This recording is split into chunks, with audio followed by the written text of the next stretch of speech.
Hi viewers, welcome to our channel teacher director. ఈ క్లాస్లో మనం 10th క్లాస్కి సంబంధించి వాస్తవ సంఖ్యలు అనే పాఠంలో అంకగణిత ప్రాథమిక సిద్ధాంతం యూక్లిడ్ భాగా 6 నియమాన్ని లాస్ట్ క్లాస్లో మనం నేర్చుకోవడం జరిగింది. ఈ క్లాస్లో అభ్యాసం 1.2 నుంచి పేజ్ నెంబర్ 8వ పేజీ నుంచి అభ్యాసం 1.2లో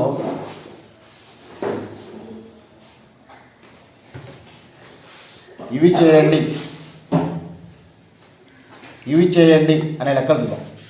దానికంటే ముందు 7వ పేజీలో ఉదాహరణ 4 చూడాలి. 12 మరియు 18ల కసాగు గసాబాలను ప్రధాన కారణాంకాల లబ్ధంగా రాయండి అన్నాడు. 12, 18 ప్రధాన కారణాంకాల లబ్ధంగా రాయండి. అంకగణిత ప్రాథమిక సిద్ధాంతం మనకేం చెప్తుంది? ప్రతి సంయుక్త సంఖ్యను ప్రధాన కారణాంకాల లబ్ధంగా రాయవచ్చు. వాటి క్రమం ఏదైనప్పటికీ లబ్ధం ఏకైకం. ఆ సూత్రాన్ని ఉపయోగించుకొని ఇక్కడ 12ని 18ని ప్రధాన కారణాంకాల లబ్ధంగా రాసుకుంటే 12ని 2 ఆర్లను రాయవచ్చు. 2 ఆర్ల 12 మనకు కావాల్సిన ప్రధాన సంఖ్యల రూపంలో రావాలి. 2 అంతే ఉంచండి. ఈ 6ని 3 × 2 అని రాసుకోవచ్చు. ఓకేనా? కాబట్టి 2 యొక్క ప్రధాన కారణాంకాల లబ్ధం అడిగితే 2 సార్లు వచ్చింది కాబట్టి 2² × 3. తర్వాత 18 మనం రాసుకుంటే 2 9 18 9 ఎంత రాసుకోవచ్చు? 3 × 3 కాబట్టి ఇది 2 × 3². కాబట్టి 12ని 18ని ప్రధాన కారణాంకాల లబ్ధంగా రాశాం. ప్రధాన కారణాంకాల లబ్ధంగా రాస్తే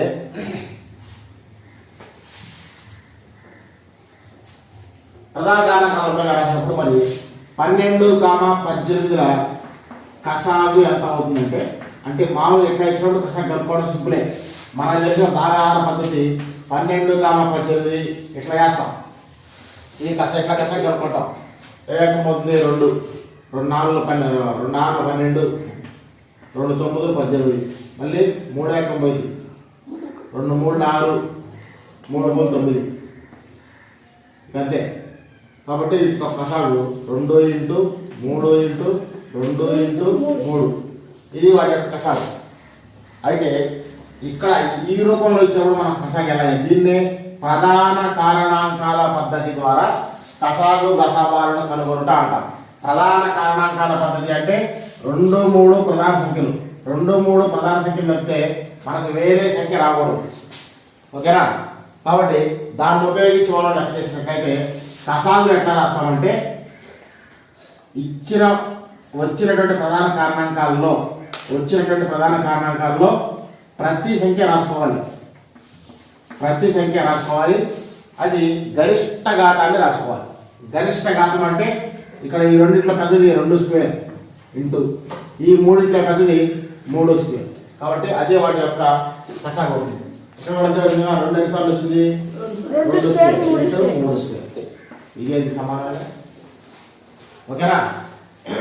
తర్వాత మరి 12, 18ల గసాబా. మామూలుగా అయితే మనం గసాబా ఎట్లా చేస్తామంటే 12ని 18ని భాగిస్తాం. అంతేనా? భాగించినప్పుడు 12 1 12 4 రిమైండర్. ఈ మళ్ళీ 12 భాగిస్తే 4 3 12 శేషం 0. కాబట్టి 4 అనేది వీటి యొక్క ఎల్సిఎం గసాబా అవుతుంది. ఓకేనా? 6 కదా? 6 3 12. కాబట్టి 6 అనేది వాటి యొక్క కసాబా అవుతుంది. ఇది భాగాహార పద్ధతిలో కనుక్కోండి. అదే ప్రధాన కారణాంకాల లబ్ధ పద్ధతిలో కనుక్కోండి అన్నప్పుడు గసాబా రాయండి. అంటే వచ్చిన కారణాంకాల్లో ఒక సంఖ్య తీసుకుంటే 2 చోట్ల ఉండాలి. అదేనా? 2 చోట్ల ఉండాలి. అది చిన్న సంఖ్య అయి ఉండాలి. మనకి 2 3 ఈ రెండు మూడిట్లో చిన్నది ఈ రెండు, ఈ మూడిట్లో చిన్నది 3. కాబట్టి కసాగు అంటేనేమో అన్ని కారణాంకాల లబ్ధం తీసుకోవాలి. అన్ని కారణాంకాలు వస్తాయి. కసాగు అంటే వచ్చినటువంటి అన్ని నంబర్స్, అన్ని సంఖ్యలు వస్తాయి, అన్ని కారణాంకాలు వస్తాయి. అది కూడా పెద్ద ఘాతాన్ని మనం తీసుకోవాలి, పెద్ద సంఖ్య. ఓకేనా? గసాబా అంటేనేమో సామాన్య కారణాంకాలు తీసుకోవాలి. అంటే ఇక్కడ ఉండాలి, ఇక్కడ ఉండాలి ఆ సంఖ్య అనేది. సామాన్య కారణాంకాలు తీసుకోవాలి, చిన్న సంఖ్యని మనం తీసుకోవాలి. గసాబా అంటే గరిష్ట అంటే కనిష్ట సంఖ్యను తీసుకోవాలి అని గుర్తుపెట్టుకోవాలి. ఓకేనా? ఇది ప్రధాన కారణాంకాల లబ్ధ పద్ధతిలో కసాగు మరియు గసాబా కనుక్కోవడం అంటే. అయితే అభ్యాసం 1.2లో పేజ్ నెంబర్ 8లో క్రింద ఇవ్వబడిన సంఖ్యలకు ప్రధాన కారణాంకాల లబ్ధ పద్ధతిలో గసాబా మరియు కసాగులను కనుగొనము అన్నాడు. 8వ పేజీలో ఇవి చేయండిలో లెక్కలు. 8వ పేజీ ఇవి చేయండిలో లెక్కలు. ఇవ్వబడిన జతల యొక్క కసాగు మరియు గసాబాలను ప్రధాన కారణాంక పద్ధతి ఆధారంగా కనుగొనము. ఫస్ట్ లెక్క 120 90. 120 90. మనకి డైరెక్ట్గా ప్రధాన కారణాంకాల పద్ధతి రాయటం రాసుకోకపోతే 120ని భాగాహార పద్ధతిలో చేయండి. సెకండ్ టేబుల్ పోతుంది 2 60. అంతేనా? తర్వాత 2 30, తర్వాత 2 15, 3 5 15, 5 1 5. కాబట్టి 120 మనం రాసుకుంటే 2 ఇంటూ 2 ఇంటూ 2 ఇంటూ 3 ఇంటూ 5. 2 ఎన్నిసార్లు వచ్చింది? 3 సార్లు. 2 క్యూబ్ ఇంటూ 3 ఇంటూ 5. ఓకేనా? తర్వాత 90ని కూడా ప్రధాన కారణాంకాల లబ్ధంగా రాసుకున్నాం. 90 ప్రధాన కారణాంకాల లబ్ధంగా రాసుకుంటే సెకండ్ టేబుల్ 2 4, 2 5. మళ్ళీ ఫిఫ్త్ టేబుల్ పోద్ది 5 9. మళ్ళీ 3వ టేబుల్ పోద్ది 3 3 3 1. ఓకేనా? ఇక్కడ డైరెక్ట్గా 9 ఎక్కువ వేయచ్చుగా అంటారేమో, వేయకూడదు. ప్రధాన సంఖ్యలను మాత్రమే రాయాలి. అందుకనే ప్రధాన కారణాంకాల వద్ద పద్ధతి అన్నాడు. ఓకేనా? కాబట్టి 90ని మనం ఎంత రాసుకోవచ్చు అంటే 2 into 5 into 3 into 3. 2 into 5 into 3 2 సార్లు వచ్చింది కాబట్టి 3. అంతేనా? ఇప్పుడు 120, 90ల కసాగు. కసాగు రాయాలి అంటే ఈ వచ్చిన ప్రతి సంఖ్యని రాసుకోండి. కసాగు రాసేటప్పుడు వచ్చిన ప్రతి సంఖ్యని రాసుకోవాలి. అది కూడా పెద్ద సంఖ్యని రాసుకోవాలి. వచ్చిన ప్రతి సంఖ్య అంటే 2 వచ్చింది, 5 3. 2లో పెద్ద సంఖ్య ఏది? 2 క్యూబ్. 5 ఇక్కడ పెద్ద సంఖ్య ఏది? 5. ఇక్కడ 5, ఇక్కడ 5 ఉంది. తర్వాత 3లో పెద్ద సంఖ్య 3 స్క్వేర్. కాబట్టి ఇదే వాటి యొక్క కసాగు. మరి 120, 90ల గసాబా ఎంత అంటాడు. గసాబా అంటే ఉమ్మడి కారణాంకాలు రాసుకోవాలి. అంటే 2 చోట్ల ఉండాలి అవి. ఇక్కడ 2 ఉంది, ఇక్కడ 2 ఉంది, ఇక్కడ 5, ఇక్కడ 5, ఇక్కడ 3, ఇక్కడ 3. కాబట్టి 2 ఇంటూ 3 ఇంటూ 5. మరి వీటిల్లో చిన్న సంఖ్యలు రాసుకోవాలి. ఈ 2కు సంబంధించి చిన్న సంఖ్య ఇది, 5కు సంబంధించి చిన్న సంఖ్య లేదు, అదే 3కు సంబంధించి చిన్న సంఖ్య 3. కాబట్టి ఈ విధంగా చేస్తాం. ఇవి మీకు జాతర అయితే చేసుకొని వేయచ్చు పక్కన ఆన్సర్. కాబట్టి ఇట్లా వదిలేస్తే ఇబ్బంది లేదు. అదే 120, 90ల గసాబా అని అడుగుతాం. తర్వాత 50, 60ల గసాబా కనుక్కోండి అన్నాడు.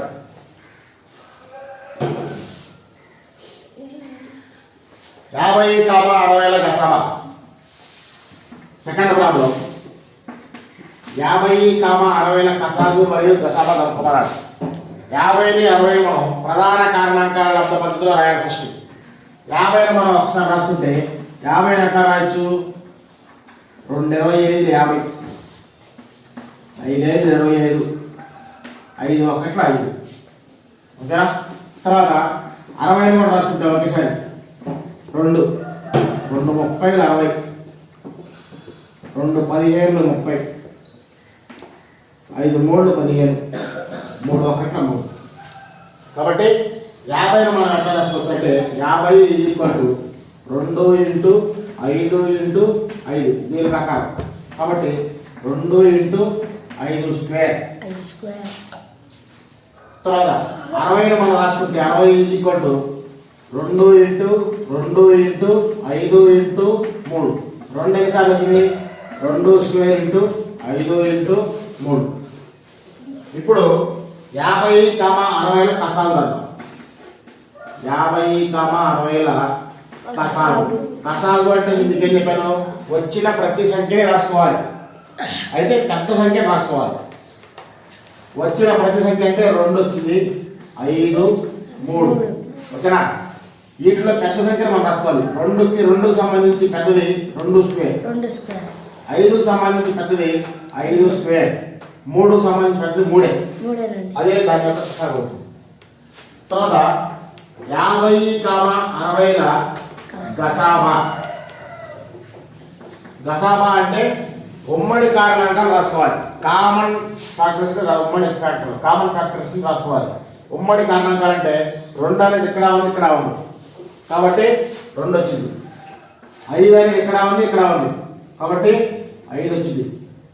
3 అనేది ఇక్కడ ఉంది కానీ ఇక్కడ లేదు కాబట్టి 3 రాదు. లేదా ఉమ్మడి కారణాంకాలను మాత్రమే రాసుకోవాలి. 2 చోట్ల ఉండాలి అవి. ఇక్కడ 3 లేదు కాబట్టి 3 రాయాలంట. మరి 2కి సంబంధించి చిన్న సంఖ్య 2, 5కి సంబంధించిన సంఖ్య 5 కాబట్టి ఇదే వీటి యొక్క గసాబా. ఈ విధంగా మనం కసాగు గసాబాలను ప్రధాన కారణాంకాల లబ్ధ పద్ధతిలో చేస్తాం. ప్రధాన కారణాంకాల లబ్ధ పద్ధతిలో కసాగు మరియు గసాబాలను కనుగొనండి అంటే ఈ విధంగా మనం చేస్తాం. ఓకేనా? తర్వాత మూడో లెక్క వచ్చారంటే 37, 49.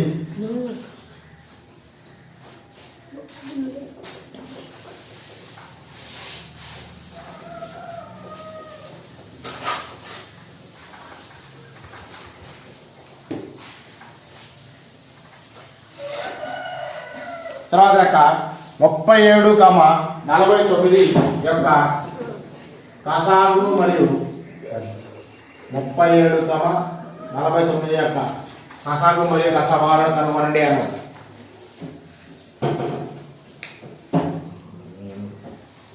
ముప్పై 37ని మనం ప్రధాన కారణాంకాల పద్ధతిలో రాయాలి. 49ని కూడా అదే విధంగా రాయాలి.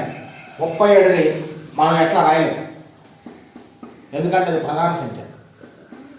ప్రధాన సంఖ్యకి కేవలం 2 కారణాంకాలు ఉంటాయి. ఏముంటాయి? 37 ఒకటి గట్టి 2 కారణాంకాలు ఇంకేం రాయలేవు. కాబట్టి ప్రధాన సంఖ్యలు ఎప్పుడైతే తెలిసిందో దానికి 2 కారణాంకాలే ఉంటాయి. 1 మరియు అదే సంఖ్య. అంతేగా? 1 మరియు అదే సంఖ్య, ఒకే సంఖ్య ఇది ప్రధాన కారణాంకం అంటే. ఇప్పుడు 37 అట్లా రాసాం, 49 అట్లా రాసుకోవచ్చు. 7 ఇంటూ 7 ఇంకా అంతే, దాన్ని రాయలేం. ఓకేనా? ఇప్పుడు 37, 49ల కసారు. 37, 49ల కసాగు అని అడిగితే వచ్చిన ప్రతి సంఖ్యని రాసుకోవాలి. వాటిలో కూడా పెద్ద సంఖ్యను రాసుకోవాలి. అంతేనా? వచ్చిన ప్రతి సంఖ్యను రాసుకుంటే 37 ఇంటూ 7 స్క్వేర్. అంతేగా? ఓకేనా? మరి 37, 49ల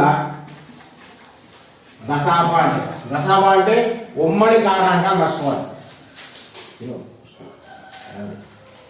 గసాబా అంటే ఉమ్మడి కారణాంకాలు రాసుకోవాలి. అంటే ఇక్కడ ఉండాలి ఆ నంబరు, ఇక్కడ కూడా ఉండాలి అదే కారణాంకం. మరి ఇక్కడ 37 ఉంది, ఇక్కడ లేదు. ఇక్కడ 7 ఉంది, ఇక్కడ లేదు. ఓకేనా? మరి ఎంత గసాబా ఉండదా? ఉంటుంది. 7 స్క్వేర్ని 7 స్క్వేర్ ఇంటూ 1 రాసుకోవచ్చు. కాబట్టి ఉమ్మడి కారణాంకాలు లేనప్పుడు గసాబా 1 గుర్తుపెట్టుకోవాలి, ఇంపార్టెంట్. కాబట్టి ప్రధాన సంఖ్యల యొక్క గసాబా, ఏ 2 ప్రధాన సంఖ్యలు ఇచ్చినా వాటి యొక్క గసాబా ఎంత అంటే 1. ఫర్ ఎగ్జాంపుల్ మన బిట్స్లో అడుగుతారు 3, 5ల గసాబా ఎంత అంటాడు. 3, 5 గసాబా. 3, 5 అనే ప్రధాన సంఖ్యలు, వీటి గసాబా 1. 2 ప్రధాన సంఖ్యల యొక్క గసాబా ఎల్లప్పుడు ఎంత అవుతుంది? 1కి సమానం అవుతుంది. అదే 2 వేరు సంఖ్యలు ఇచ్చి కసాగు అడిగాడనుకో, ఆ 2 నెక్స్ట్ సంఖ్య. ఈ 2 వేరు సంఖ్యలు కదా, 3, 5, 15. అదే కసాగు, వేరు సంఖ్యలు ఇస్తాయి. కాబట్టి ప్రధాన సంఖ్యల యొక్క గసాబా ఎల్లప్పుడు ఎంత అవుతుందమ్మా? 1కి సమానం అవుతుంది. చూడండి. తర్వాత అభ్యాసం 1.2లో రెండులో కొన్ని లెక్కలు ఇచ్చారు. రెండో రోమంలో నేను ఫస్ట్ రోమన్ చూడలేదు. ఫస్ట్ రోమన్ మళ్ళీ చెప్తాను. రెండో రోమన్ దీనికి సంబంధించింది. క్రింది పూర్ణ సంఖ్యల యొక్క కసాగు మరియు గసాబాలను ప్రధాన కారణాంకాల లబ్ధ పద్ధతిలో కనుగొనండి. 12, 15, 21. 12, 15, 21 ఈ మూడు సంఖ్యలు ఇచ్చి వీటి యొక్క గసాబా మరియు కసాగులను కనుగొనమన్నారు. ఏ పద్ధతి అంటే ప్రధాన కారణాంకాల లబ్ధ పద్ధతిలో కనుగొనమంటే చేయాలి. చూడండి అభ్యాసం 1.2లో పేజ్ నెంబర్ 8లో 2లో ఫస్ట్ లెక్క 12, 15, 21ల కసాగు మరియు గసాబాలను కనుగొనము అన్నాడు. ఏ పద్ధతి అంటే ప్రధాన కారణాంకాల పద్ధతి. ప్రధాన కారణాంకాల లబ్ధ పద్ధతి 12, 15 మరియు 21. చూడండి 12లో మనం 2 ఆర్లను రాసుకోవచ్చు. 2 ఆర్ని 2 × 3 × 2 అని రాసుకోవచ్చు. ఇంకా దీన్ని మారిస్తే 2² × 3 అని రాసుకోవచ్చు. అంతేగా. తర్వాత 15ని 3 5 అని రాసుకోవచ్చు. ఇంకా దాన్ని మార్చేది ఏం లేదు కాబట్టి 3 × 5. తర్వాత 21ని 7 3 అని రాసుకోవచ్చు. ఇంకా దాన్ని మార్చేది ఏం లేదు కాబట్టి 3 × 7 అని రాసుకోవచ్చు. ఓకేనా. ఇప్పుడు 12, 15, 21ల కసాగు కనుక్కునేటప్పుడు వచ్చిన ప్రతి కారణాంకాన్ని రాసుకోండి. వచ్చిన ప్రతి సంఖ్యని రాసుకోండి. ప్రతి సంఖ్య రాసిన ఫస్ట్ 2, 3, 5, 7 అన్నీ రాసుకున్నాగా. 2, 3, 5, 7 అంతేనా. కసాగు రాసుకునేటప్పుడు వచ్చిన ప్రతి కారణాంకాన్ని రాసుకుంటాం. వాటిల్లో పెద్ద సంఖ్యను రాసుకోవాలి. కసాగు అంటే కనిష్టం, కానీ రాసుకోవాల్సింది పెద్ద సంఖ్య. వచ్చిన ప్రతి సంఖ్యని రాసుకోవాలి, పెద్ద సంఖ్యను రాసుకోవాలి. 2కు సంబంధించిన పెద్ద సంఖ్య 2², 3కు సంబంధించిన పెద్ద సంఖ్య 3 మాట్లాడగా. తర్వాత 5కు సంబంధించిన పెద్ద సంఖ్య 5, 7కు సంబంధించిన పెద్ద సంఖ్య 7 అంతే కసాగు. తర్వాత 12, 15, 21ల గసాబా ఎంత అంటాడు. గసాబా అంటే అన్నిటిలో ఉన్న నెంబర్ని రాసుకోవాలి. ఒక నెంబర్ ఉంటే ఒక కారణాంకం తీసుకుంటే అది 3 సంఖ్యలు ఇచ్చారు కాబట్టి 3 సంఖ్యలకు సంబంధించిన కారణాంకాల్లో అది రావాలి. చూడండి అన్నిటిలో ఉన్నటువంటి కారణాంకం ఏంటిది 3 కాబట్టి 3 అనేది వాటి యొక్క గసాబా అవుతుంది. అది ఫస్ట్ లెక్క. తర్వాత రెండవది ఏమన్నాడంటే 17, 23, 29ల కసాగు మరియు గసాబాలను కనుగొనము అన్నాడు. 17, 23, 29. 17 అనేది ప్రధాన సంఖ్య. 17 అనేది ప్రధాన సంఖ్య. ప్రధాన సంఖ్యకు కేవలం 2 కారణాంకాలు మాత్రమే ఉంటాయి. 1 మరియు అదే సంఖ్య. 1 మరియు అదే సంఖ్య కారణాంకాలుగా ఉంటుంది. తర్వాత 23 అనేది కూడా ప్రధాన సంఖ్య. 23 కూడా ప్రధాన సంఖ్య. కాబట్టి ప్రధాన సంఖ్య అన్నిటికీ ఎన్ని కారణాంకాలు ఉంటాయంటే 2 కారణాంకాలు ఉంటాయి. 1 మరియు అదే సంఖ్య. తర్వాత 29 కూడా ప్రధాన సంఖ్య. 29 యొక్క కారణాంకాలు 1 మరియు అదే సంఖ్య. ఇప్పుడు చూడండి 17, 23, 29ల కసాగు రాయాలి అంటే కసాగు రాసేటప్పుడు వచ్చిన ప్రతి సంఖ్యనే రాసుకోవాలి. కాబట్టి వాటిలో పెద్ద సంఖ్యను రాసుకోవాలి. వచ్చిన ప్రతి సంఖ్యను రాసుకున్నాం. ఫస్ట్ మనకి ఏ సంఖ్యలు వచ్చినాయి 17, 23, 29. ఒకటి మనం రాసుకోకపోయినా ఏం కాదు. ఓకేనా. అది కసాగు. మరి 17, 23, 29ల గసాబా ఎంత అంటే గసాబా అంటే సామాన్య కారణాంకాలు రాసుకోవాలి. ఉమ్మడి కారణాంకాలు రాసుకోవాలి. అంటే ఒక కారణాంకం తీసుకుంటే అది అన్ని చోట్ల ఉండాలి. ఉమ్మడి కారణాంకాలు ఇక్కడ ఏమీ లేవు కాబట్టి 1. అందుకే ఇవన్నీ ప్రధాన సంఖ్యల యొక్క గసాబా ఎల్లప్పుడూ 1కి సమానం అవుతుంది. ఏ 2 ప్రధాన సంఖ్యలు ఇచ్చి గసాబా కనుక్కోండి అంటే 1. మరి 17, 23, 29 వేరు సంఖ్యలు ఇచ్చి కసాబా కనుక్కోండి అంటే వాటిని నచ్చివేయండి. ఓకేనా. తర్వాత రెండో లెక్క ఏమన్నా 3వ లెక్క ఏమన్నంటే 8, 9, 25. 8, 9, 25ల కసాగు మరియు గసాబాలను ప్రధాన కారణాంకాల లబ్ధ పద్ధతిలో కనుగొనుము అన్నాడు.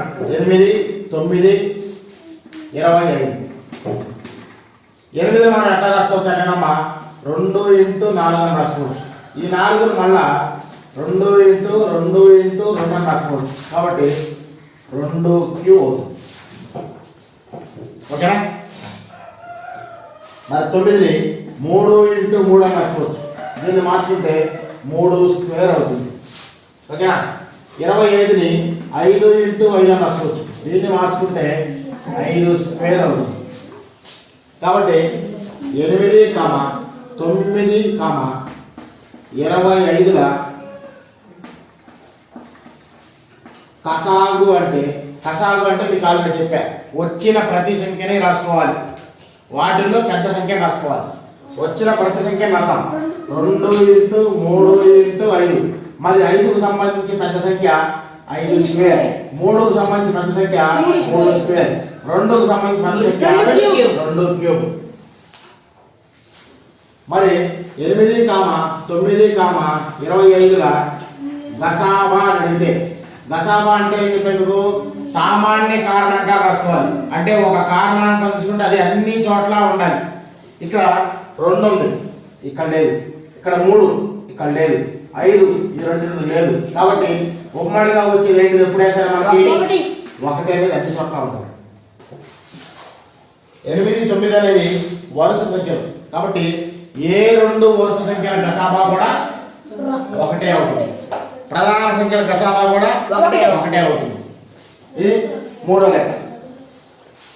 తర్వాత 72 మరియు 108ల కసాగు మరియు గసాబాలను కనుగొనండి అన్నాడు. 4వ లెక్క ఏమంటే 72 మరియు 108ల కసాగు మరియు గసాబాలను కనుగొనండి అన్నారు. ఓకేనా? 72 మనం మార్చుకుంటే ఇక్కడ రాసాం. 72 మార్చుకుంటే 2వ జబ్బులో పోతుంది. 2 3 6, 2 6 12, మళ్ళీ 2 1, 2 8 16, 2 9 18, 3 3 9, 3 1 3. ఓకేనా? తర్వాత 108 మార్చుకుంటే 108 2 డబ్బులో పోతుంది. 2 5 10, 2 4 8, మళ్ళీ 2 2 4, 2 7 14, మళ్ళీ 3 9 27, మళ్ళా 3 3 9, మరొకసారి 3 1 3. ఓకేనా? కాబట్టి 72 రాసుకుంటే 72 గురించి 2 2 2 ఎన్నిసార్లు వచ్చింది? 3 సార్లు వచ్చింది. కాబట్టి 2³ × 3 3, 3². తర్వాత 108 గురించి మాట్లాడుకుంటే 2 2 2 సార్లు వచ్చింది. 2² × 3 3 3, 3³ 3 అనేది 3 సార్లు వచ్చింది. ఓకేనా? తర్వాత 72, 108ల కసాగు రాయాలి అంటే, కసాగు అంటే మీకు ఏం చెప్పాను? వచ్చిన ప్రతి సంఖ్యని రాసుకోవాలి. వాటిల్లో పెద్ద సంఖ్యని రాసుకోవాలి. వచ్చిన ప్రతి కారణాంకం అంటే 2 మరియు 3. 2కు సంబంధించి పెద్ద సంఖ్య 2³ 3కు సంబంధించి పెద్ద సంఖ్య 3³ అదే ఆ రెండింటి యొక్క కసాగు అవుతుంది. మరి 72, 108ల గసాబా రాయండి అంటే, గసాబా అంటే సామాన్య కారణాంకాలను రాసుకోవాలి. ఉమ్మడి కారణాంకాలు రాసుకోవాలి. ఒక కారణాంకం తీసుకుంటే అది అన్ని చోట్ల ఉండాలి.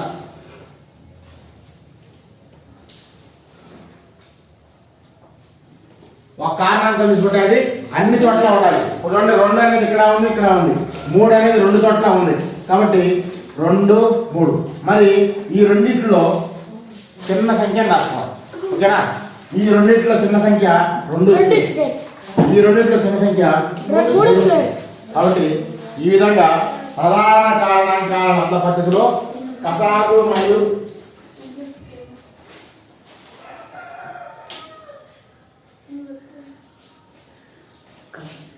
ప్రధాన కారణాంకాల లబ్ధ పద్ధతిలో కసాగు మరియు గసాబాలను అనుకోండి అంటే ఈ విధంగా మనం చేస్తాం. ఓకేనా? తర్వాత 1.2లోనే ఫస్ట్ ప్రాబ్లం మీకు ఇంటికి హోంవర్క్ ఏంటంటే 306,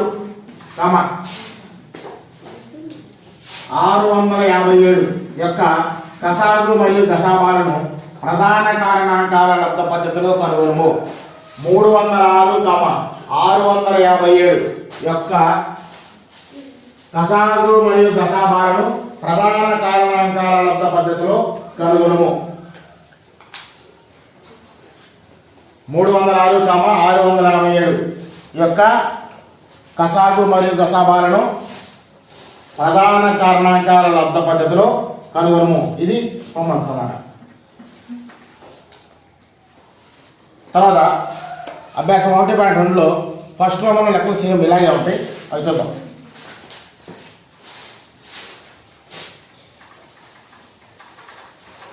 అభ్యాసం 1.2లో ఫస్ట్ రోమన్ లెక్కలు ఉంటాయి. ఫస్ట్ సెక్షన్లో క్రింది వానిలో ప్రతి సంఖ్యను ప్రధాన కారణాంకాల లబ్ధంగా రాయండి అన్నాడు. సేమ్ అందా చేసినట్లే క్రింది వానిలో ప్రతి సంఖ్యను ప్రధాన కారణాంకాల లబ్ధంగా రాయండి. ఫస్ట్ది 140. క్రింది వానిలో ప్రతి సంఖ్యను